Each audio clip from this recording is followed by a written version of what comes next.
দিছোঁ অহাকালি 1 ফেব্ৰুৱাৰী আৰু 1 ফেব্ৰুৱাৰীৰ দিনটো মোৰ উপজা দিনো প্ৰতি বছৰে 1 ফেব্ৰুৱাৰীৰ দিনটো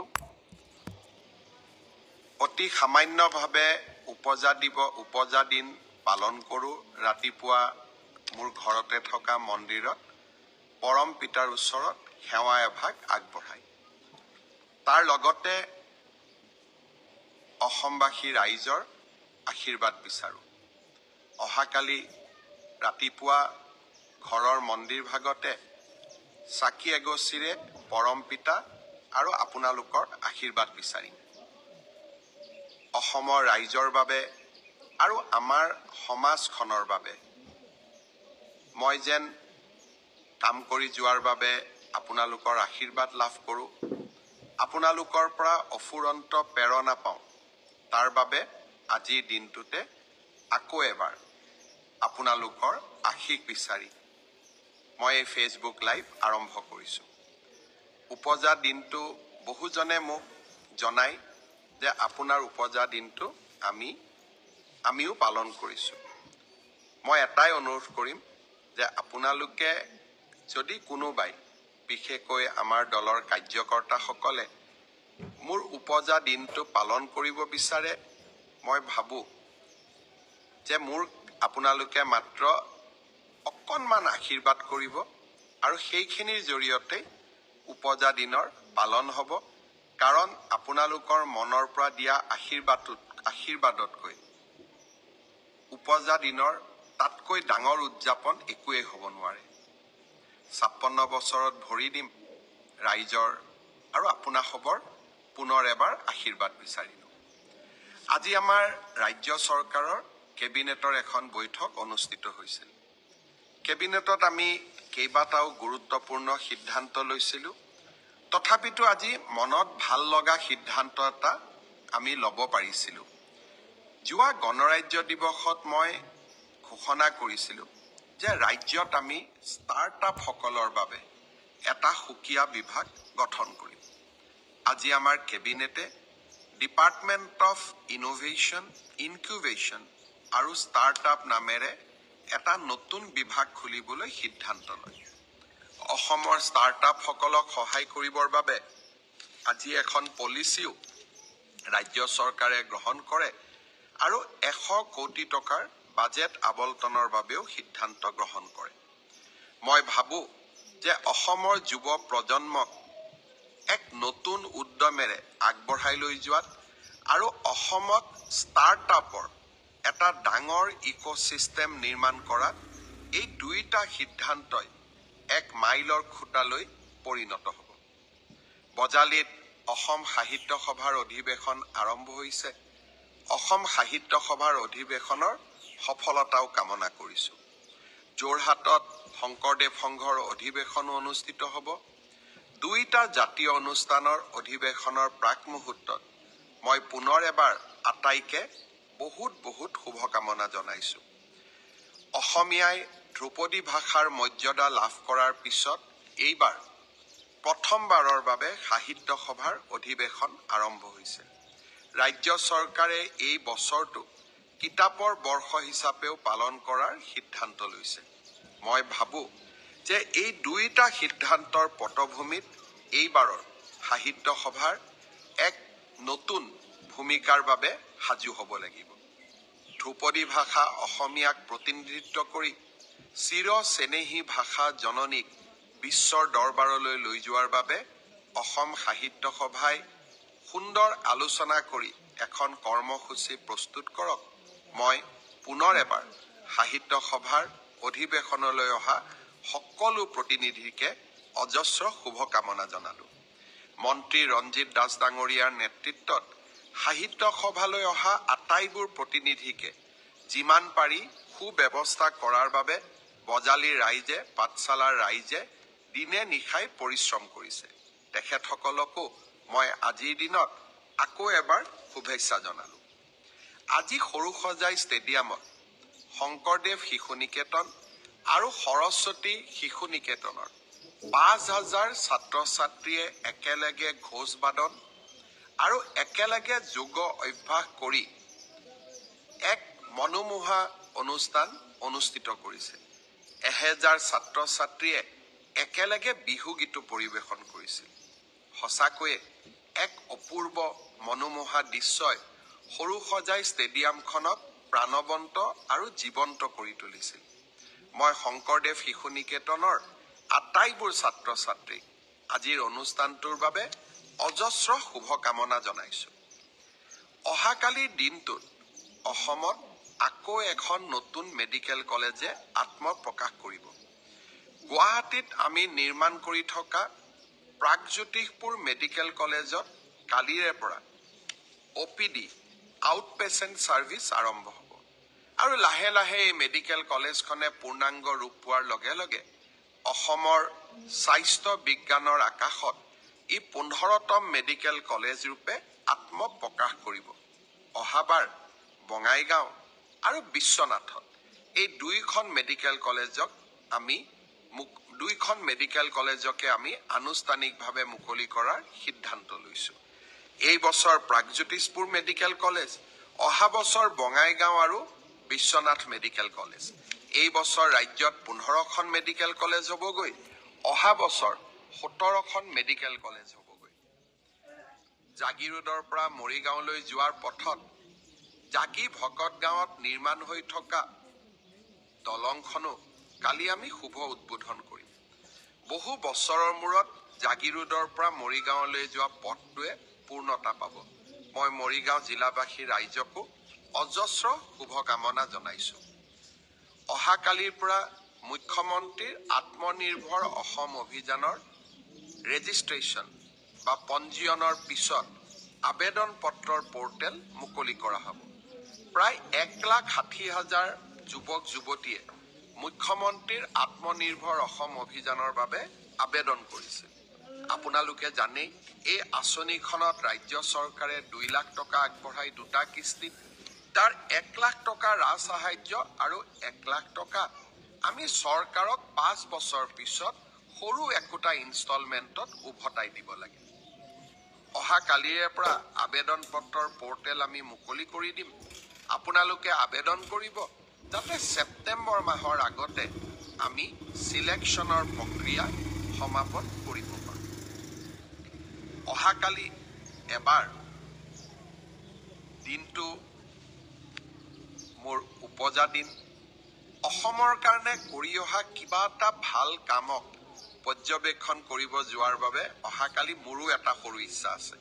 সেইকাৰণে অহাকালি জাগিৰোডৰ ছেমি কণ্ডাক্টৰ উদ্যোগৰো নিৰ্মাণৰ অগ্ৰগতিৰ বুজ ল'বলৈ যাম। কাৰণ মই বিশ্বাস কৰোঁ অসমে এতিয়া প্ৰতিদিনৰ যুগৰ পৰা ছেমি কণ্ডাক্টৰ যুগত প্ৰৱেশ কৰিছে। এডভান্টেজ অসমৰ দ্বিতীয় সংস্কৰণ 25 আৰু 26 তাৰিখে অনুষ্ঠিত হ'ব। ভাল নতুন নতুন খবৰ আহিব বুলি আমি আশা কৰিছোঁ। অসমত যাতে উদ্যোগীকৰণৰ এটা বাতাবৰণ আমি নিৰ্মাণ কৰিব খোজোঁ।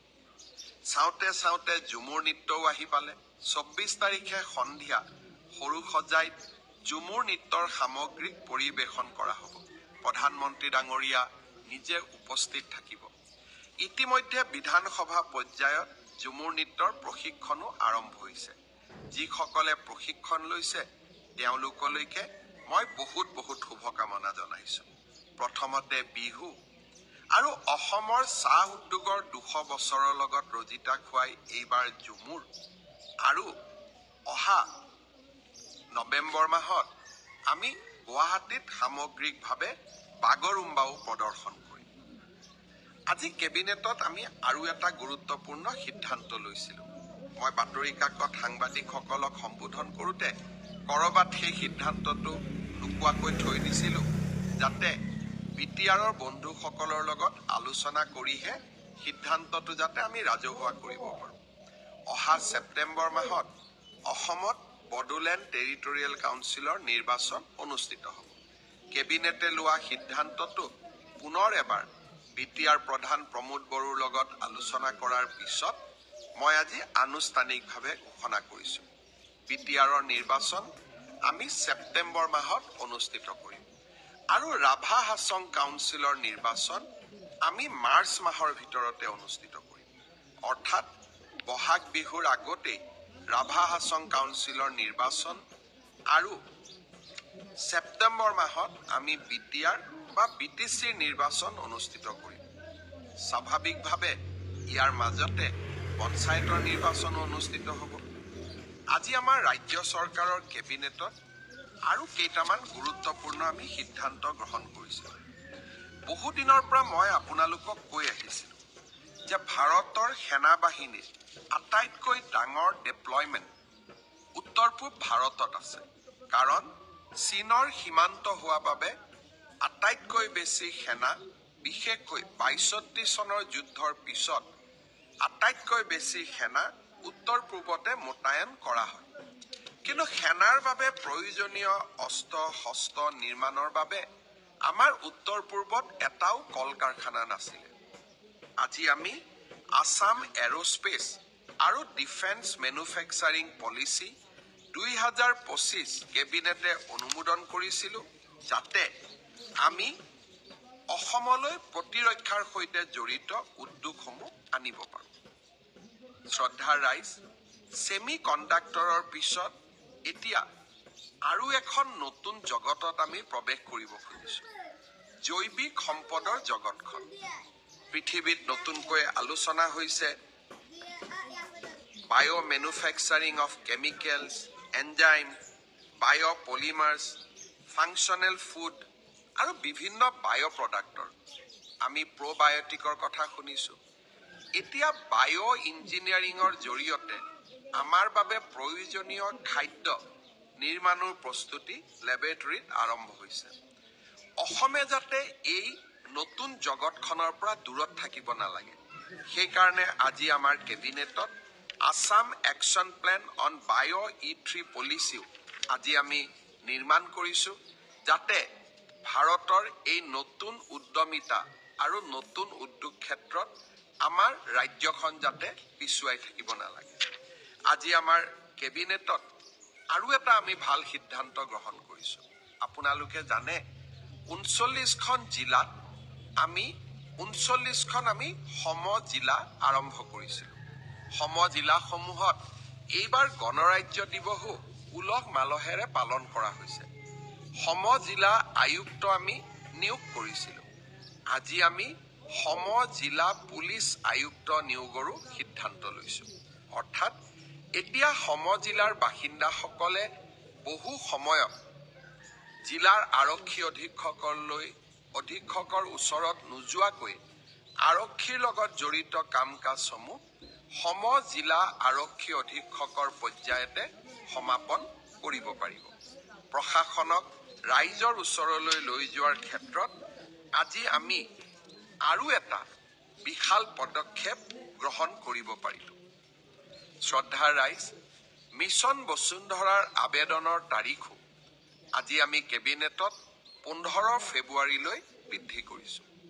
মিছন বসুন্ধৰাৰ বাবে প্ৰয়োজনীয় ৩টা প্ৰজন্মৰ প্ৰমাণপত্ৰ প্ৰথমতে চিডিউল ট্ৰাইব আৰু চিডিউল কাষ্টসকলে দিব নালাগিছিল।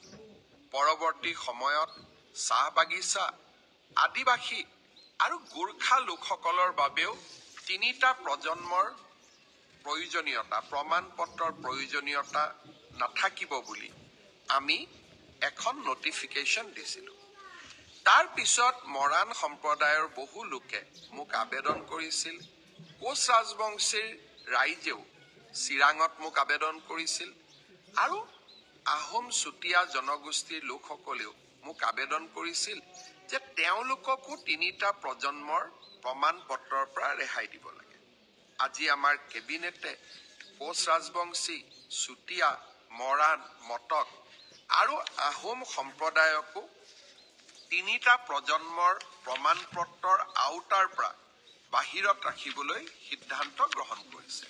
অৰ্থাৎ এতিয়াৰ পৰা মিছন বসুন্ধৰাত যোগ্য বুলি বিবেচনা হ'বৰ বাবে এই সম্প্ৰদায়সমূহে ৩টা প্ৰজন্মৰ প্ৰমাণপত্ৰ দিয়াৰ প্ৰয়োজনীয়তা নাথাকিব। ডিব্ৰুগড়ত গণৰাজ্য দিৱসৰ পতাকা উত্তোলন কৰোঁতে মই আৰু এটা কথা ঘোষণা কৰিছিলোঁ যে অসমৰ 25,000 নামঘৰলৈ বা ধৰ্মীয় উপাসনাস্থলীলৈ আমি 3 লাখ টকাকৈ আগবঢ়াম। আজিৰ কেবিনেটে মোৰ এই প্ৰস্তাৱক অনুমোদন জনাই ৰাজ্যৰ 25,000 ধৰ্মীয় উপাসনাস্থলী আৰু নামঘৰসমূহৰ বাবে 600 কোটি টকা ৰাজ্যিক বাজেটৰ পৰিপূৰক দাবী মঞ্জুৰিৰ জৰিয়তে প্ৰদান কৰাৰ বাবে সিদ্ধান্ত গ্ৰহণ কৰে। অৰ্থাৎ অসমৰ 25,000 নামঘৰত আধ্যাত্মিকতাৰ যি পৰিৱেশ, সেই পৰিৱেশক আৰু এখোজ আগুৱাই লৈ যাবলৈ আমি আন এটা বলিষ্ঠ পদক্ষেপ গ্ৰহণ কৰিবলৈ আজি সক্ষম হলো। জাতি মাটি ভেটি এই আছিল ভাৰতীয় জনতা পাৰ্টীৰ চৰকাৰখনৰ মূল মন্ত্ৰ। বৰদোৱাত মহাপুৰুষ শ্ৰীমন্ত শংকৰদেৱৰ জন্মভূমিক সজাই পৰাই তোলা, বিপুৰীয়াত মাধৱদেৱ কলাক্ষেত্ৰ নিৰ্মাণ কৰা, পাটবাউসী মধুপুৰৰ উন্নয়নৰ বাবে প্ৰচেষ্টা হাতত লোৱা, ৰংঘৰৰ সৌন্দৰ্যবৰ্ধন কৰা, হোলোঙাপাৰত লাচিতৰ বিশাল প্ৰতিমূৰ্তি, চৰাইদেউত বিশ্ব ঐতিহ্য, আমাৰ বাপতি সাহোন বিহুলৈ আন্তঃৰাষ্ট্ৰীয় স্বীকৃতি, অসমীয়াক ধ্ৰুপদী ভাষাৰ মৰ্যাদা, এই 3.5 বছৰত আমি অসমৰ সাংস্কৃতিক ঐতিহ্য ৰক্ষা কৰিবৰ বাবে সমৰ্পণৰ মনোভাৱেৰে কাম কৰিলো। মই অত্যন্ত বিনম্ৰতাৰে সৈতে কওঁ, ইয়াৰ পূৰ্বে হয়তো অসমৰ কোনো চৰকাৰে আমাৰ এই বিশাল সম্ভাৱনাৰ কথাবোৰ নিজৰ মনলৈ অনা নাছিল। এতিয়া আমাৰ লক্ষ্য ইউনিকডত অসমীয়া, এতিয়া আমাৰ লক্ষ্য ঝুমুৰ বাগৰুম্বাক জগত সভালৈ লৈ যোৱা। অসমত আমি পৰ্যায়ক্ৰমে অসমৰ জাতীয় জীৱনৰ প্ৰতিটো অভাৱ দূৰ কৰা, আমি আমাৰ জাতিটোক লৈ, আমাৰ ৰাজ্যখনক লৈ এক অৰুণোদয় যাত্ৰা আৰম্ভ কৰিছো। আৰু এই আঁচনিবিলাকে ইতিমধ্যেই ৰাইজৰ দৃষ্টি আকৰ্ষণ কৰিব পাৰিছে। নিউয়ৰ্ক টাইমছৰ কথা আপোনালোকক মই আগতেও কৈছিলোঁ যে এইবাৰৰ 52টা টুৰিষ্ট ডেষ্টিনেশ্যন ৱৰ্ল্ড ৱাইড, তাৰ ভিতৰত অসমক 5ম স্থানত নিউয়ৰ্ক টাইমছে ৰাখিছে। জাপান আৰু ছাউথ কোৰিয়া ভ্ৰমণৰ সময়ত চৰাইদেউ মৈদাম, কাজিৰঙা, মানসক লৈ বহুতো পৰ্যটকৰ প্ৰশ্নৰ মধুৰ উত্তৰ দিবলৈ পাই মই নিজকে গৌৰৱী অনুভৱ কৰিছিলোঁ। অসমত এতিয়া আমি পৰ্যটন উদ্যোগটোকো নতুন ৰূপলৈ লৈ যাব লাগিব। কৰবাত নহয় কৰবাত আমাৰ কাজিৰঙাত পৰ্যটকৰ বাবে থকা জিপবোৰ প্ৰদূষণ মুক্ত হওক, ইলেক্ট্ৰিকৰ জৰিয়তে চলাব পৰা ব্যৱস্থা হওক, অৰ্থাৎ ভেহিকুল হওক। ৰাজ্য চৰকাৰে ইয়াৰ বাবেও এখন আঁচনি প্ৰস্তুত কৰিছে। হোমষ্টে আমাৰ বাবে এটা ডাঙৰ সম্ভাৱনা। মই ভাবোঁ যে এই হোমষ্টেৰ জৰিয়তেও অসমত আমি পৰ্যটনৰ এক নতুন বিপ্লৱ আনিব পাৰোঁ।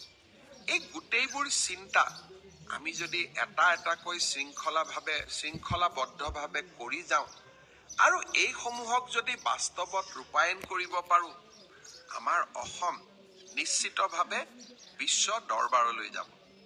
মই দেখি আছো সমীম বৈশ্য মোক হেপী বাৰ্থডে কৈছে, ৰক্তিম দাস মোক হেপী বাৰ্থডে কৈছে, বৰেণ কৰ্মকাৰ হেপী বাৰ্থডে ছাৰ, ধুনু কল্পনা বৰুৱা হেপী বাৰ্থডে মামা, বিদ্যুৎ বৰশইকীয়া হেপী বাৰ্থডে, অপূৰ্ব মন্ত্ৰী হেপী বাৰ্থডে, ধনজিৎ নাথ মামা বুলি সম্বোধন কৰিছে।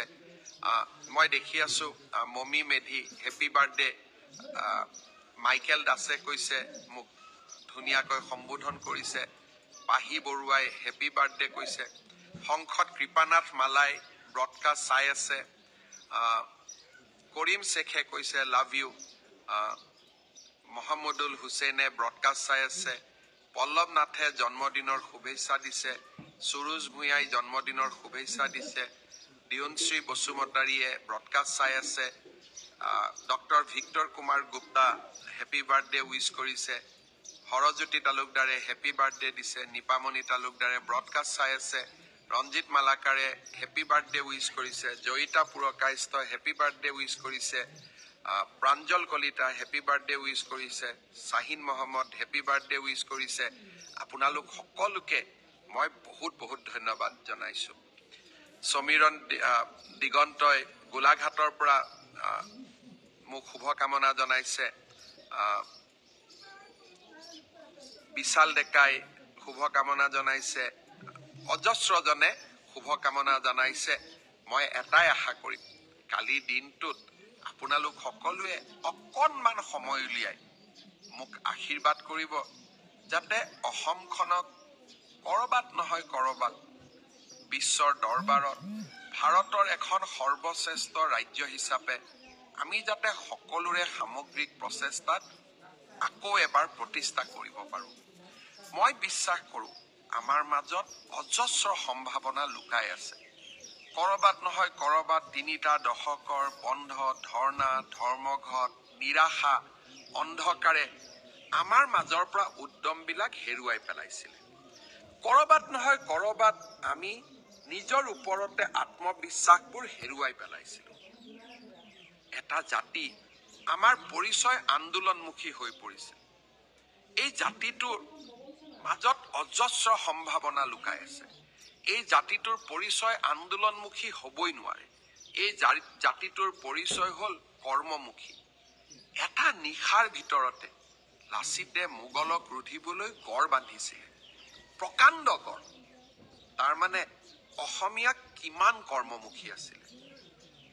অসমৰ প্ৰতিজন যুৱকৰ মাজত ব্ৰহ্মপুত্ৰৰ দৰে অযুত সাহস আৰু সম্ভাৱনা লুকাই আছে। জাতিটোক আমি নতুন প্ৰাণ দিব লাগিব। অসমৰ মুখ্যমন্ত্ৰী হিচাপে আপোনালোকক যাতে মই এক সুন্দৰ পথেৰে, অৰুণোদয় পথেৰে, অনিৰুদ্ধ পথেৰে আগুৱাই লৈ গৈ আমাৰ অসমখনক ভাৰত মাতৃৰ সৰ্বশ্ৰেষ্ঠ ৰাজ্য হিচাপে প্ৰতিষ্ঠা কৰিব পাৰোঁ। তাৰ বাবে আকৌ এবাৰ মই আশীৰ্বাদ বিচাৰিলোঁ। ব্ৰডকাষ্টত মোক বহুতে সুধিছিল যে আপোন ঘৰ আঁচনিৰ কৰ্মচাৰীসকলে নতুনকৈ 30 লাখ টকাৰ লোন পাব। আমিতো 15 লাখ পালোঁ, আমি আৰু 15 লাখ পাম নেকি? আজিৰ কেবিনেটে আপোনালোকক আৰু 15 লাখ টকাকৈ ঋণ লোৱাৰ সুবিধা কৰি দিবলৈ সিদ্ধান্ত গ্ৰহণ কৰিছে। ফেব্ৰুৱাৰী মাহৰ ভিতৰতে ডক্টৰ বাণীকান্ত কাকতিত আঁচনিত কাম কৰা কম্পিউটাৰ শিক্ষকসকলৰ বাবে আৰু প্ৰাদেশিকৰণৰ বাবে অপেক্ষা কৰি থকা, বিশেষকৈ 2006 চনৰ আগতে প্ৰতিষ্ঠা হোৱা শিক্ষক শিক্ষয়িত্ৰীসকলৰ বাবে চৰকাৰী নিয়মৰ ভিতৰত ভাল খবৰ লৈ আহিবৰ বাবে এইবাৰৰ বাজেটত আমি চেষ্টা কৰিম। পুনৰ এবাৰ আপোনালোক সকলোকে ধন্যবাদ জনালোঁ। আকৌ মই যেতিয়াই নতুন খবৰ থাকে তেতিয়াই আপোনালোকলৈকে ফেচবুক লাইভৰ ব্ৰডকাষ্ট লৈ আহিম। বহুজনে মোক আৰু শুভেচ্ছা জনাই আছে। সকলোৰে নাম লোৱা সম্ভৱ নহয়, কিন্তু প্ৰতিজনেৰে আশীৰ্বাদবোৰ মই এটা সময়ত ৰাতি বহি নিজে পঢ়িম আৰু আপোনালোকৰ আশীৰ্বাদবিলাক বিনম্ৰতাৰে সৈতে গ্ৰহণ কৰিম। পুনৰ এবাৰ সকলোলৈ বহুত বহুত ধন্যবাদ জনালোঁ।